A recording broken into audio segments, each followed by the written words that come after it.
291 Kemarahan kakekmu. Alisnya berkedut, dan dia segera bertanya, bagaimana bisa? Wanita itu cukup ambisius dan licik. Aku tidak tahu bagaimana dia bisa menyelinap ke pesta Huanyu. Lupakan fakta bahwa dia sengaja bersikap genit di depan Yaze, dia juga terus berusaha mendekati Little Yi Chen. Menurutmu, apakah dia melakukan beberapa trik untuk mendapatkan status melalui putranya? Mata Mu Wanru dipenuhi dengan kesedihan saat dia melanjutkan, Yi Chen kecil tidak pernah dekat denganku. Aku takut dia akan melakukan beberapa trik untuk memisahkan kita, ibu dan anak. Kakek, jadilah hakimnya, apakah dia bersikap terlalu berlebihan? Mengingat hari pesta ketika Yun Cixi dan Mu Yaze sedang bermesraan di lantai dansa, hatinya terasa sangat sakit. Apakah dia seorang aktris? Kakekmu mendengus dengan nada menghina. Dia adalah orang yang kuno dan tidak pernah menyukai industri hiburan, terutama bintang wanita. Dia selalu berpikir bahwa mereka memiliki motif tersembunyi dan latar belakang yang meragukan. Tidak ada satupun dari mereka yang baik. Selebritas adalah golongan yang paling tidak disukai di kalangan orang kaya. Dalam konteks sekarang, selebriti sangat dihormati, namun, bagi orang-orang kaya dari generasi yang lebih tua, mereka dianggap norak. Ada pepatah, pecundang tidak berperasaan dan aktor tidak bermoral, dan itu tidak sepenuhnya berprasangka buruk. Jadi, orang-orang dari masyarakat kelas atas benar-benar memandang rendah mereka yang bekerja di bisnis pertunjukan. Mu Wanru menggertakkan giginya dan mengangguk. Dia menggunakan semacam cara curang untuk memasuki industri hiburan. Bagaimana menurutmu, kakek? Apakah dia melakukannya dengan sengaja? Seorang aktris dari latar belakang yang tidak diketahui. Jika bocah itu berani membawanya ke dalam keluarga, maka dia akan melihat apa yang bisa kulakukan. Kakekmu sangat marah hingga bibirnya bergetar. Dia mengetukkan tongkat jalannya ke lantai dan mengejek, aku tidak tahan melihat artis-artis rendahan itu. Lagi pula, saat itu, sudah jelas dalam kontrak bahwa dia tidak boleh bersaing untuk mendapatkan hak asuh, atau dia akan menanggung akibatnya. Jika dia mencoba bertindak keras kepala sekarang, maka dia pasti akan mendapatkan apa yang pantas dia dapatkan. Mu Wanru terkekeh sendiri setelah mendengar ini, tetapi dia terus memasang ekspresi tak berdaya saat berkata, bagaimana jika Yaze melindunginya? Lalu apa, kakek? Kau tahu bagaimana beberapa wanita terlahir sebagai wanita jalang, mereka terlahir untuk merayu pria. Dia berani. Bagaimana mungkin dia tidak berani? Dia cemberut dan berkata dengan marah, dia tidak pulang selama 2 hari. Dia pasti bersama wanita itu. Kakek, kau harus menjadi hakimku. Apa? Mu Seng meledak marah dan melotot. Aku akan menghukumnya dengan benar saat dia kembali. Ruer, jangan bersedih, kakek di sini akan mendukungmu. Dia mengangguk gembira. Kakekmu mungkin berusia lebih dari 60 tahun, tetapi di masa jayanya, dia adalah orang yang telah melewati badai yang tak terhitung jumlahnya dan melakukan hal-hal yang kejam. Jika dia mengandalkan kekejamannya untuk membasmi orang yang merusak pemandangan dan duri dalam daging bernama Yun Cixi ini, maka dia tidak perlu turun tangan secara pribadi. Dia jelas masih marah besar. Dia mengangkat dagunya untuk mengamati sekelilingnya dan bertanya dengan ekspresi aneh di wajahnya, di mana Yi Chen? Dia buru-buru bertanya kepada pengurus rumah tangga di belakang mereka, di mana tuan mudamu? Tuan muda sedang berlatih pagi di pusat panahan. Panggil dia untuk sarapan. Ya, dia duduk dan dengan hati-hati mengulurkan tangannya untuk membelai dada kakekmu. Dia berkata dengan penuh kasih sayang, kakek, jangan marah. Kenapa kamu marah karena hal sepele? Baiklah, aku akan mendengarkanmu. Aku tidak marah, aku tidak marah. Setelah sarapan, ajak aku jalan-jalan, agar aku bisa menghirup udara segar. Ia dengan senang hati memegang tangannya. Kemarahan di wajahnya kemudian menghilang. 292 Bakat Yi Chen kecil. Rumah bangsawan itu menempati area seluas 1000 meter persegi. Di sudut barat daya terdapat aula tembak dalam ruangan yang besar. Mu Yaze selalu bersedia mencurahkan hati dan perhatiannya untuk membesarkan Little Yi Chen. Setelah anak itu belajar berjalan, dia mengirimnya ke kamp pelatihan untuk mengamati pelatihan khusus yang dijalani oleh tentara. Grandmaster Mu pernah melakukan hal yang sama kepada cucunya ketika dia masih kecil. Setiap musim panas, dia akan membuat Mu Yaze menjalani pelatihan khusus di kamp pelatihan semacam itu. Di bawah pengaruh ayahnya, Little Yi Chen mengembangkan minat yang besar pada senjata dan pertempuran. Ketika anak-anak lain masih belajar berbicara pada usia 2 tahun, Little Yi Chen, dengan dot di mulutnya, sudah mampu merakit semua jenis senjata api dan mengisi amunisi dengan terampil. Pada usia 3 tahun, ia dapat mengisi peluru dan melepaskan tembakan dengan hasil yang lumayan. Bahkan Museng pun kagum pada anak laki-laki itu. Sebagian besar anak-anak seusianya kesulitan berbicara, mencoret-coret kertas secara acak jika mereka punya bakat, atau mengejar mainan populer. Sedangkan dia tampaknya mewarisi gen maskulin ayahnya. Dia tidak tertarik pada sastra atau seni dan malah terobsesi dengan perkelahian dan senjata api. Pada usia 5 tahun, ia resmi bergabung dengan sebuah kamp pelatihan. Ia tidak merasa pelatihan itu sulit dan malah senang dengan pengalaman itu. Kakek buyutnya kagum dengan kemampuan anak itu.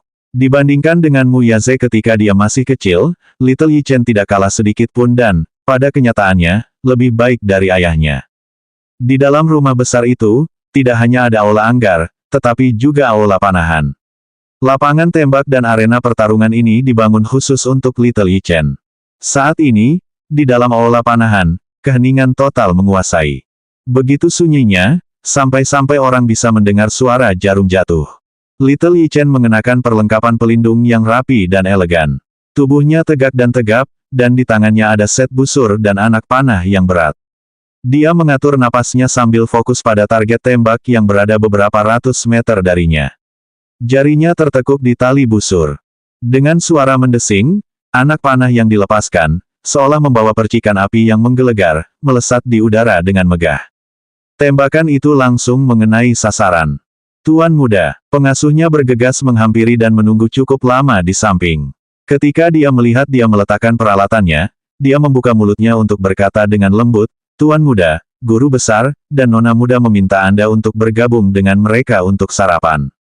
Dia tampaknya tidak mendengarnya. Dengan wajah dingin dan acuh tak acuh, dia berbalik untuk melepaskan peralatan di tubuhnya.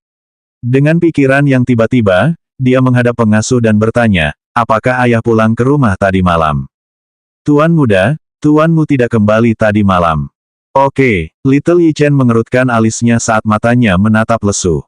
Setelah terdiam lama, dia mengambil handuk yang diberikan oleh seorang pelayan dan menyekat tetesan keringat di wajahnya.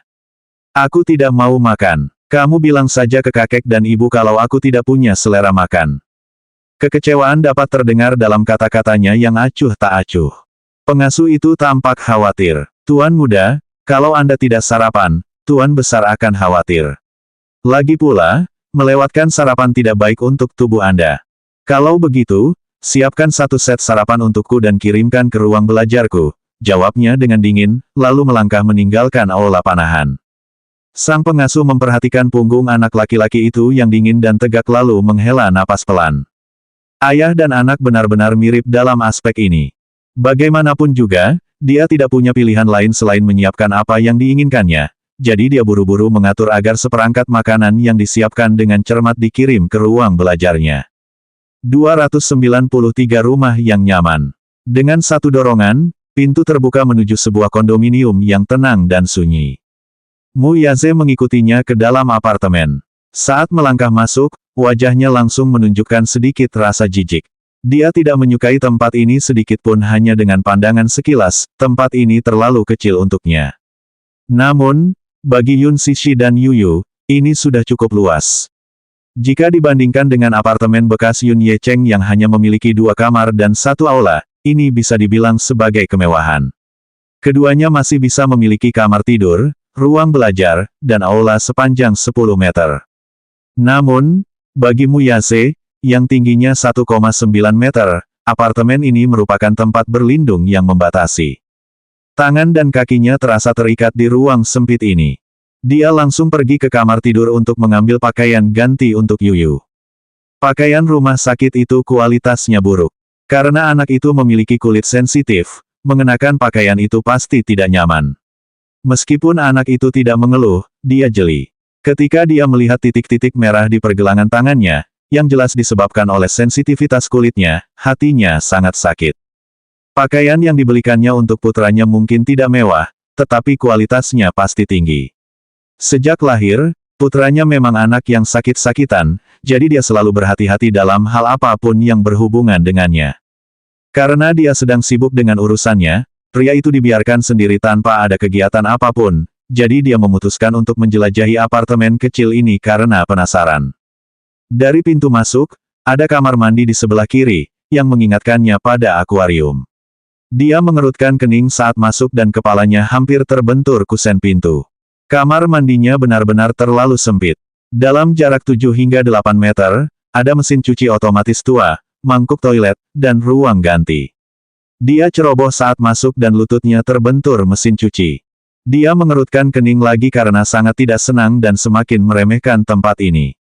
Kamar mandi ini bisa dibilang lebih kecil dari akuarium karena di kediamanmu, ada akuarium yang dipasang di dinding dan panjangnya sekitar 5 hingga 6 meter. Memang lebih besar dari kamar mandi. Apakah manusia kurang dari ikan dalam perbandingan ini? Ia kemudian pergi ke dapur. Ia langsung melihat 2 celemek yang serasi dengan motif boneka beruang. Satu celemek berukuran dewasa dan satu lagi berukuran anak-anak, keduanya tampak serasi tergantung di pengait. Sebuah daftar tugas ditempel di pintu. Ia mengintip dan melihat Yuyu bertanggung jawab untuk memasak pada hari kerja, sementara ibunya bertanggung jawab untuk 3 kali makan mereka pada akhir pekan.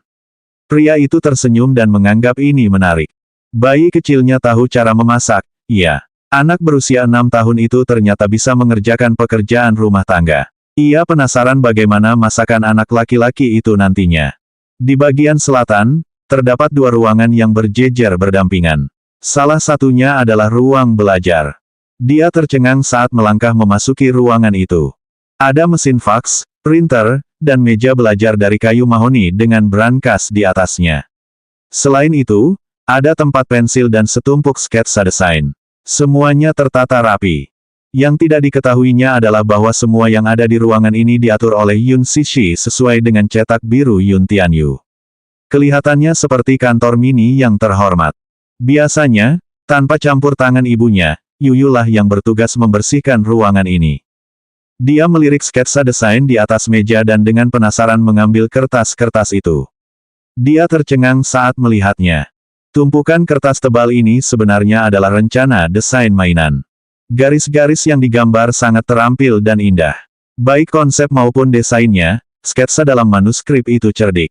Jelas bahwa ini berasal dari seorang desainer yang hebat dan profesional. Dia tidak habis pikir, bagaimana rencana desain profesional ini bisa berakhir di ruang belajar anak laki-lakinya.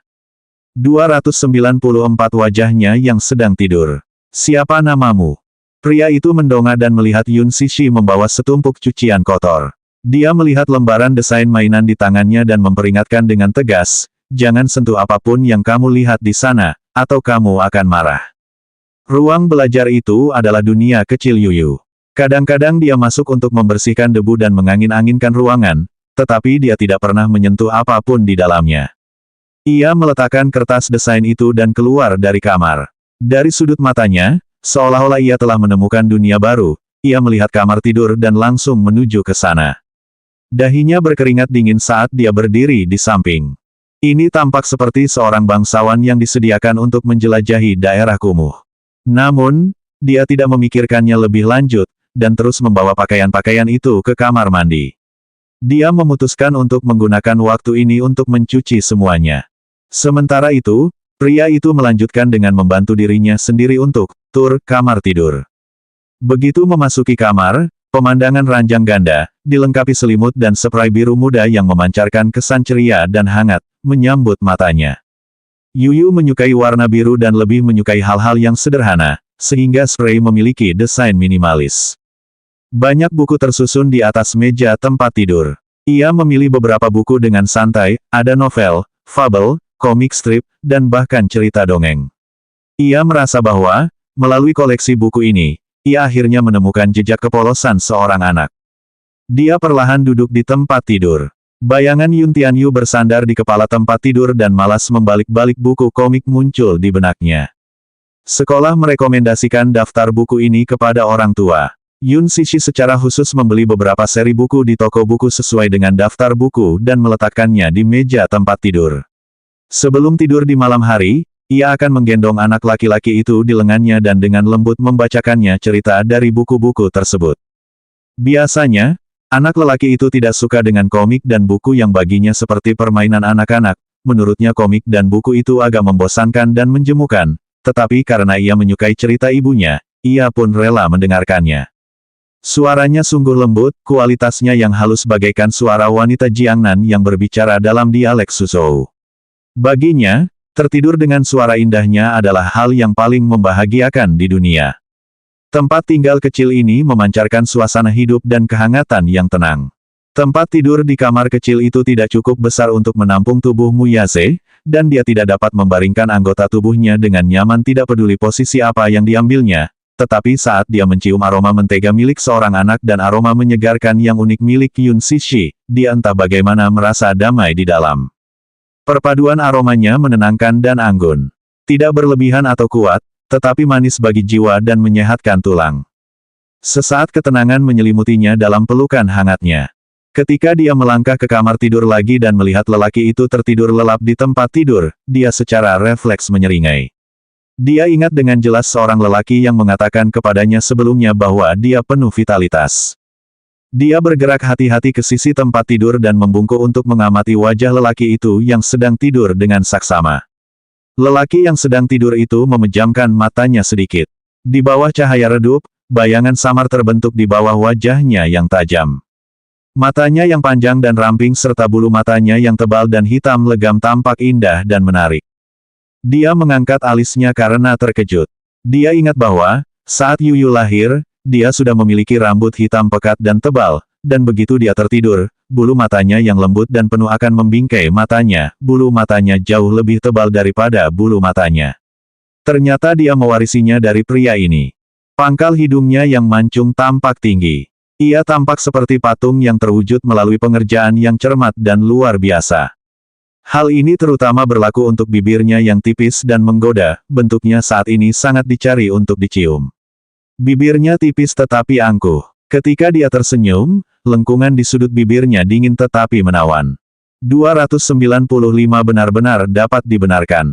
Yun Sishi mengamati setiap inci wajahnya dengan saksama. Tiba-tiba, dia benar-benar menerima kenyataan bahwa pria ini tampan. Terkadang, seseorang hanya bisa menyesali keberpihakan Tuhan. Dia tampaknya dengan murah hati menganugerahkan pria ini dengan hal-hal terbaik di dunia.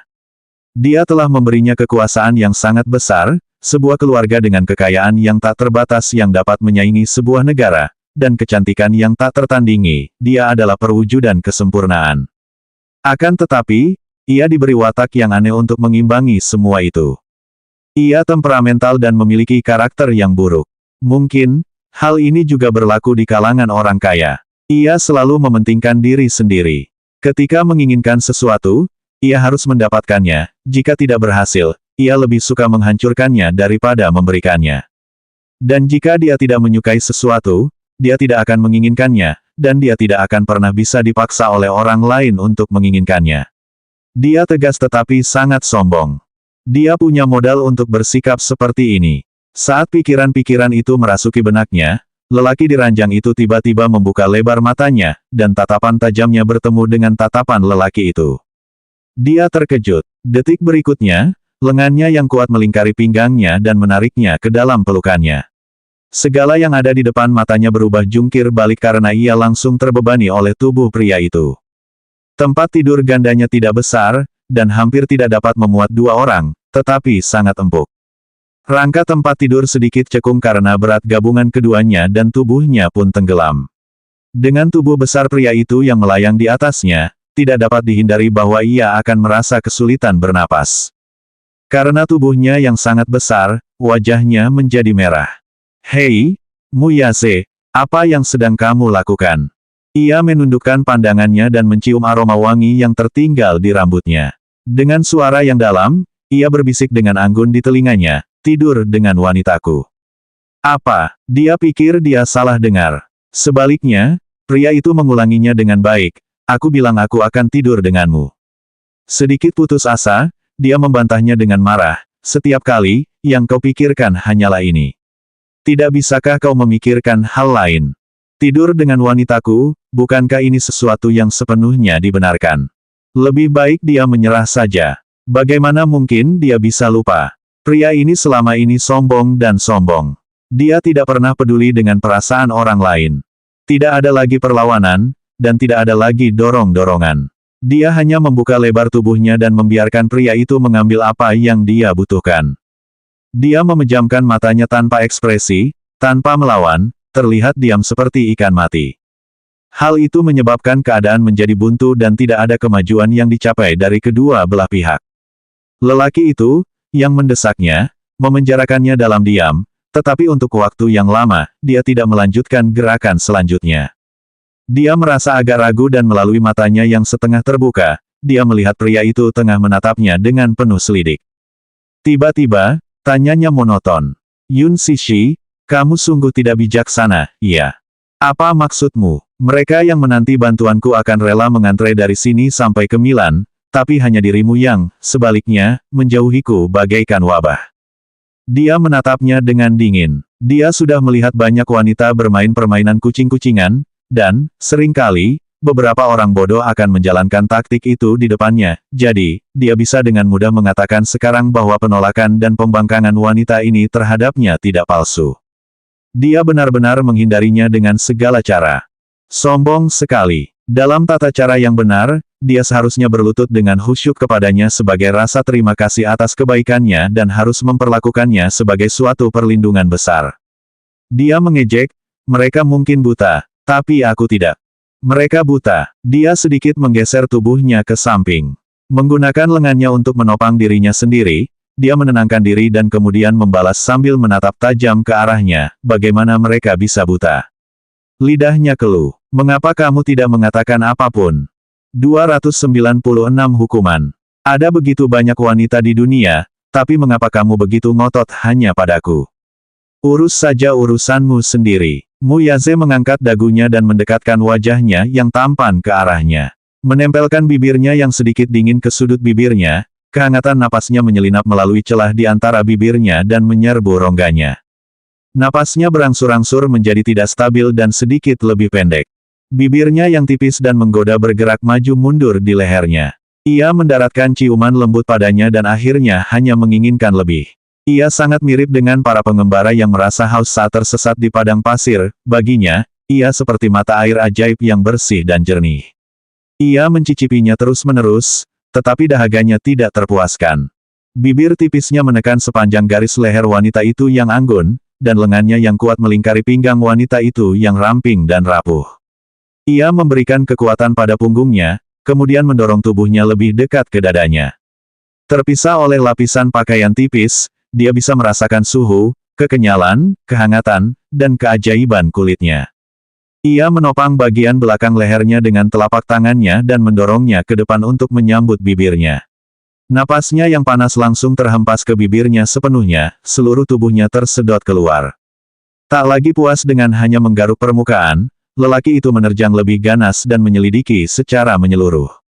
Akan tetapi, tidak seperti kemajuan sebelumnya yang telah menjelajah lebih dalam, serangannya kali ini hanya terbatas pada ciuman. Suhu di ruangan tiba-tiba naik. Ruangan ini sepenuhnya dipenuhi kasih sayang, romansa, dan kemanisan. Dia menghadapi semuanya itu dengan diam. Ia tidak pasrah dengan ketidakpedulian wanita itu. Dengan ujung lidahnya, ia memperlebar celah di antara bibirnya, dengan penuh gairah dan menggoda ia memancing wanita itu untuk mendapatkan respons darinya. Meski begitu, selama sesi itu, Yun Sishi dengan teguh menutup matanya dan membiarkan dia mengambil apapun yang dia butuhkan.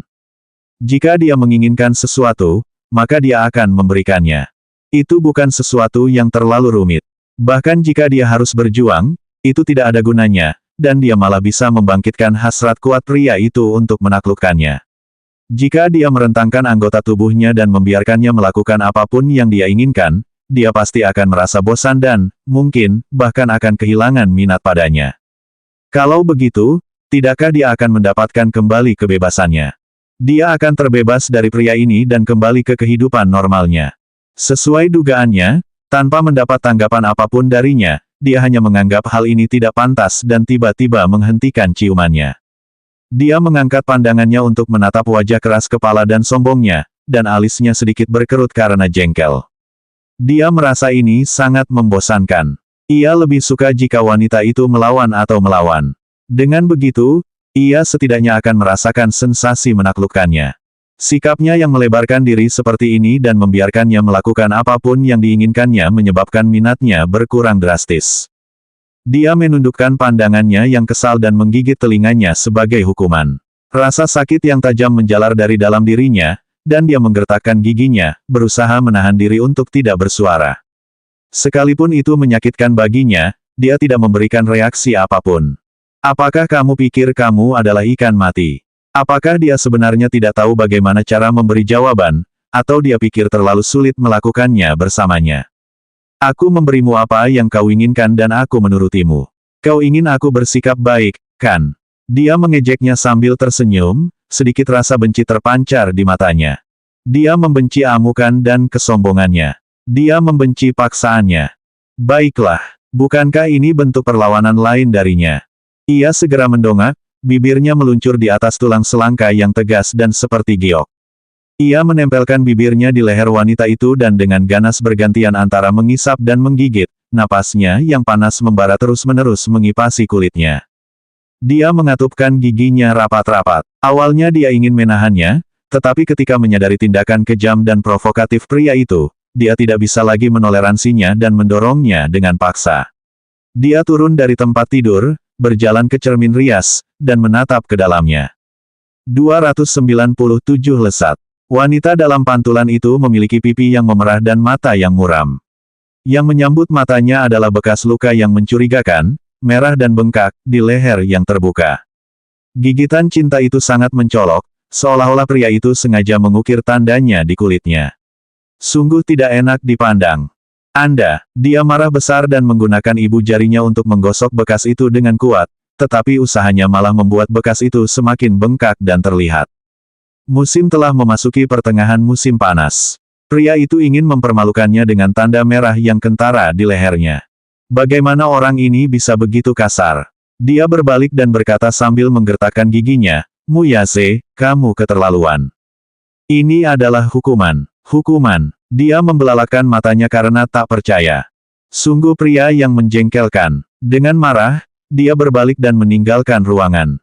Sambil memperhatikannya menggerutu dari belakang, bibirnya melengkung membentuk senyum kemenangan yang menghina.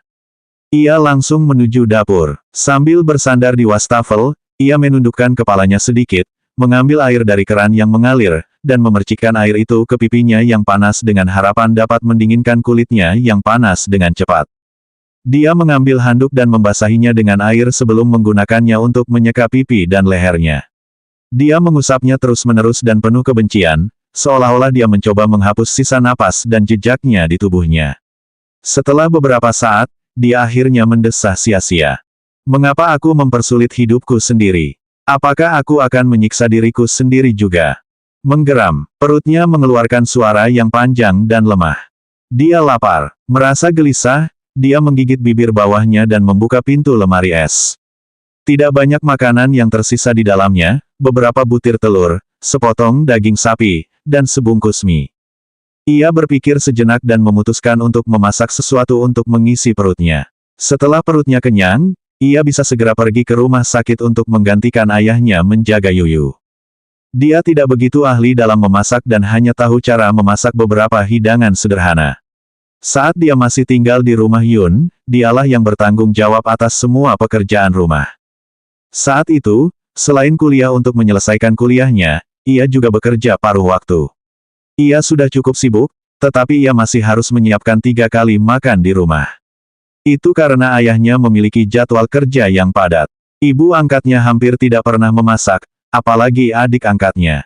Setelah dia pindah dari rumah ayahnya dan resmi masuk ke masyarakat, dia selalu sibuk dengan pekerjaannya. Untungnya Yuyu berperilaku baik dan penuh perhatian. Dia tahu ibunya sibuk dengan pekerjaan, jadi dia membeli beberapa buku resep dari toko buku untuk mempelajari keterampilan itu. Pada akhirnya, keterampilan memasaknya melampaui miliknya. Keahliannya juga tidak terlalu buruk. Setelah mengiris daging sapi dan menumis potongan-potongan daging bersama beberapa bahan lainnya, ia menambahkan mie ke dalam wajan, membumbuinya dengan beberapa bumbu, dan menambahkan 2 butir telur di atasnya. Dalam waktu singkat, semangkuk kuah mie yang memabukkan dibawa keluar dari dapur olehnya. Ia bisa mencium bau makanan dari kamar tidur. Mengikuti aroma yang lezat itu, ia keluar dari kamar. Ketika ia kembali dari dapur dengan sumpit dan sendok di tangan, ia melihat bahwa lelaki itu telah menyeruput kuahnya sambil duduk santai di depan meja makan. Rasanya sungguh lezat. Pria itu mengangkat sebelah alisnya sambil menjilati noda sup dari bibirnya dengan ujung lidahnya. Jelas terlihat bahwa dia menikmati hidangan itu. Ia membungkuk dan menatap mie dalam mangkuk. Mie tersebut diberi topping telur dan beberapa potong daging sapi. Entah mengapa, hidangan sederhana ini, yang berbau harum, mampu menggugah selera makannya. Dia juga, tanpa diragukan lagi, merasa lapar. Awalnya ia tidak menyadarinya, tetapi saat wanginya tercium ke dalam ruangan, indera perasaannya bereaksi aneh. Apa ini? Dia belum pernah melihat kaldu mie dengan bahan-bahan seperti itu. Para koki yang dipekerjakan oleh Mu House berasal dari Hotel Bintang 5 dan termasuk yang terbaik di bidangnya. Mereka memiliki keterampilan kuliner yang sangat baik dan dapat menyiapkan berbagai jenis hidangan, dan repertoar mereka tidak hanya mencakup masakan Cina dan Barat tetapi juga masakan Perancis. Tetap saja, tidak peduli betapa lezatnya makanan itu, hal itu bisa terasa melelahkan setelah memakan makanan yang sama selama lebih dari 2 dekade.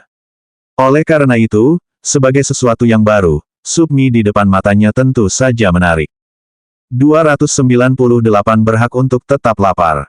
Lagi pula, tuanmu, yang sejak muda terbiasa dengan makanan enak dan kehidupan yang baik, belum pernah melihat atau mencicipi bihun murah sebelumnya.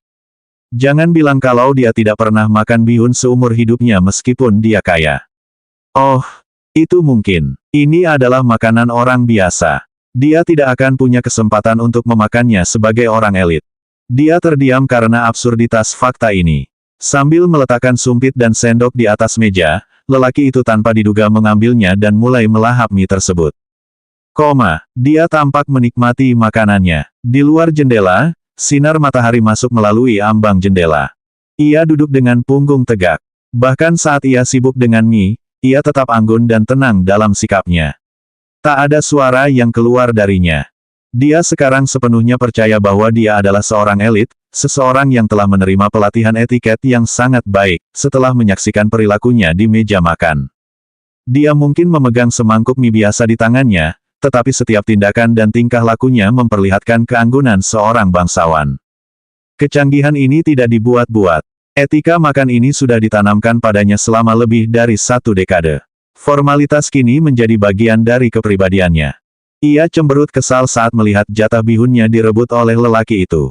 Akhirnya, ia pasrah kembali ke dapur untuk membuat jatah lagi untuk dirinya. Saat dia membawa mangkuk mie kedua, lelaki itu telah menghabiskan bihun di mangkuknya tanpa suara. Bihun itu tampaknya sesuai dengan seleranya karena mangkuk itu dibersihkan tanpa ada yang tersisa. Dia melihat mangkuk itu. Mangkuk itu benar-benar kosong. Dia telah menghabiskan makanannya dengan elegan, tidak ada noda sup yang tumpah di atas meja. Etika bangsawan sungguh membosankan, bukan? Dia mengucapkan komentar itu dalam hati sambil duduk di meja makan. Sambil memegang mangkuk, dia sedang asyik melahap makanan itu ketika dia melihat pria itu menatapnya. Ini milikku, katanya dengan tidak senang. Tepatnya, semangkuk mie yang baru saja dia habiskan seharusnya menjadi miliknya juga. Melihat tatapan penuh nafsu di matanya, dia segera melindungi mangkuk itu dengan tangannya. Dia takut kalau dia juga akan merebut mangkuk ini, jadi dia memperingatkannya, mangkuk mie ini milikku. Masak 1 mangkuk lagi untukku, pintanya. Ia baru saja menghabiskan 1 mangkuk, tetapi ia masih merasa tidak puas. Jelaslah bahwa dia meremehkan selera makannya. Bagaimanapun, dia adalah seorang pria, dan telah berpuasa semalam. Wajar saja jika dia merasa sangat lapar sekarang. Alisnya turun dengan dingin, dan dia hanya berkata, masak 1 saja untukmu kalau kamu masih mau makan. Dia menatapnya langsung. Aku tidak bisa memasak. Kamu tidak bisa memasak. Kalau begitu, kamu pantas kelaparan. Dia berkata dengan dingin, sama sekali tidak terkejut saat mendapati wajah tampannya tenggelam sesudahnya. Dia merasa puas di dalam hatinya. Setelah disiksa berkali-kali olehnya, akhirnya dia punya kesempatan untuk mengejeknya. Karena itu, dia memutuskan untuk membuatnya menonton dengan penuh penderitaan saat dia menikmati hidangan ini. Semoga Anda mati kelaparan. Dia mengumpat dalam hati dengan sangat puas. Dengan cekatan mengangkat mie dengan sumpit, dia mengisap helaian mie ke tenggorokannya. Menyesap. Berbeda dengan dia tidak bersikap elegan saat memakan mie. Baginya, baik itu makan dengan atau tanpa mie atau melakukan hal lain sama sekali, semuanya harus dilakukan dengan cara yang aristokratis. Baginya, mie dimaksudkan untuk dihisap. Dia benar-benar lapar sekarang dan terlalu malas untuk memikirkan tata krama meja makan dan hal-hal lain di hadapannya. Dia menjejali mulutnya dengan makanan dalam porsi besar. Lagi pula, ketika dia memakan mie, sulit baginya untuk tidak mengeluarkan suara. Dia mengerutkan kening, menganggapnya agak kasar. Entah bagaimana, cara makannya, ditambah dengan suara menyeruput saat dia menyedot mie, tampaknya membuat semangkuk makanan itu lebih menggugah selera. 299 tidak masuk akal. Dia mengerutkan kening, menganggapnya agak kasar. Entah bagaimana, cara makannya, ditambah dengan suara menyeruput saat dia menyedot mie, tampaknya membuat semangkuk makanan itu lebih menggugah selera. Ia yang sedang asyik menikmati makanannya, tidak menyadari bahwa lelaki itu telah merangkak dari tempat duduknya ke sampingnya. Ia tiba-tiba mencondongkan tubuh ke depan, memegang tangan wanita itu yang sedang memegang sumpit, dan menutup mulutnya dengan tangannya. Dengan satu gerakan, ia dengan mudah menyeruput mie yang ada di mulutnya ke dalam mulutnya. Dia mengunyah makanan lezat itu, menggerakkan seluruh sudut mulutnya karena menikmati rasanya. Dia tertegun lalu menyeka mulutnya dengan kasar menggunakan punggung tangannya sebelum mendorong semangkuk mie di depannya. Dia kehilangan selera makan setelah digoda olehnya. Kamu boleh ambil ini, aku nggak mau makan lagi. Kenapa? Kamu marah? Aku tidak mau repot-repot denganmu. Pergi dan habiskan bihunnya. Dia menatapnya diam-diam lalu menuju ke kamar mandi untuk mengeringkan cucian yang baru saja dicuci. Dia senang melihat ekspresi marahnya dan kembali ke meja untuk menghabiskan sisa mie dengan sangat puas. Ketika dia selesai menggantung pakaian, meja makan sudah kosong. Terdengar suara percikan air dari kepala pancuran di dalam kamar mandi. Sesekali, pria itu terdengar mengumpat. Setelah menghabiskan seharian di rumah sakit yang pengap dan banyak berkeringat karena menyantap makanan yang memabukkan itu, Mu Yaze memutuskan untuk mandi. Namun, ia tidak menyangka akan menemukan kesalahan pada pemanas air. Saat mandi, ia mendapati bahwa air hanya bisa mengalir, panas dan dingin, secara berkala. Ini merupakan ketidaknyamanan yang serius bagi tuan muda seperti dirinya yang terbiasa hidup enak. Mulutnya berkedut. Pria ini benar-benar telah merebut rumah ini sebagai miliknya. Tepat saat dia selesai mencuci piring, terdengar ketukan di pintu dari luar. Merasa heran, dia pun membuka pintu dan tercengang melihat pemandangan di luar. Berdiri di sepanjang koridor sempit itu ada dua baris pria tanpa ekspresi dalam setelan hitam. Kedua pria yang berdiri di depan antrian masing-masing masuk ke apartemen, tanpa diundang, dengan setumpuk pakaian bersih di tangan mereka. Pada saat itu, pintu kamar mandi terbuka dan dia keluar dengan wajah cemberut. Wajahnya gelap karena harus menggunakan pemanas air yang rusak. Para pria berjas berdiri tegap di satu sisi dan menyerahkan pakaian kepadanya. Ia mengenakan handuk mandi berbentuk boneka beruang yang melilit tubuh bagian bawahnya sementara tubuh bagian atasnya telanjang bulat. Tetesan air membasahi profil berototnya dengan cara yang seksi dan menawan saat ia menyeka rambutnya yang basah dengan handuk. Pandangannya tertuju pada handuk mandi boneka beruang, dan dia langsung tertarik. Handuk ini khusus dibeli untuk Yuyu. Setelah setiap mandi, bocah kecil itu akan membungkus dirinya dengan handuk ini, yang menutupi tubuhnya dengan sempurna. Namun, pada pria ini, handuk itu hanya bisa menutupi bagian tengah tubuhnya, termasuk bagian pribadinya. Hei, dia menunjuk handuk mandi yang ada di tubuhnya dengan nada netral. Itu punya Yuyu. Merasa tidak senang, dia melemparkan tatapan sinis padanya. Lalu, anakku punya perilaku obsesif-kompulsif, ejeknya dengan wajah serius. Dengan gerakan mulutnya, dia tidak bisa lagi mempertahankan keanggunannya. Wanita, beraninya kau membiarkan anakku tinggal di tempat kumuh seperti ini. Bobrok, dia bereaksi marah secara naluriah, menganggapnya tidak masuk akal. Biaya sewa bulanan untuk tempat kumuh ini hanya beberapa ribu yuan. Aku tidak sepertimu, tuanmu, dengan keluargamu yang kaya. Tempat ini cukup layak, kecuali pemanas airnya yang rusak. 300 tidak menyewa lagi. Bobrok, Dia secara naluriah bereaksi dengan marah, menganggapnya tidak masuk akal. Biaya sewa bulanan untuk tempat yang katanya bobrok ini hanya beberapa ribu yuan. Aku tidak sepertimu, tuanmu, dengan keluargamu yang kaya. Tempat ini cukup layak, kecuali pemanas airnya yang rusak. Mengatakan tempat ini kumuh, pria ini benar-benar keterlaluan. Apakah dia mengira semua orang lain seperti dia, berasal dari keluarga kaya dengan setumpuk harta untuk dibelanjakan? Ini ibu kota. Ini bukan kota kecil dari kelas 2 atau 3. Deretan kondominium di sini mungkin tidak dianggap kelas atas, tetapi harganya tetap mahal, jadi biaya sewa bulanan untuk apartemen di bagian ibu kota ini masih cukup besar. Dia malah membalas, tempat kumuh banget, tapi masih perlu bayar sewa. Ya, tentu saja. Para lelaki berjas menunggunya saat lelaki itu berganti pakaian baru. Ia mengusap rambutnya yang basah dengan tidak sabar sebelum berjalan ke arahnya dan menggendongnya. Ayo pergi. Ah, kita mau kemana? Aku tidak akan membiarkan istriku dan anakku tinggal di kandang babi ini. Kandang babi. Tunggu sebentar, apakah dia baru saja menyebut rumahku kandang babi? Dia hampir meledak ketika dia melangkah mendekat dan, tanpa penjelasan apapun, setengah mengangkat dan setengah menggendongnya ke pintu masuk. Dengan satu tendangan, pintu terbuka. Pemilik rumah, yang tinggal di seberang unitnya, mendengar keributan itu dan membuka pintu untuk memeriksa. Dia terkejut melihat tangga dipenuhi pria-pria berjas gelap. Dia mendongak dan melihat seorang pria jangkung hendak menggendong seorang wanita menuruni tangga.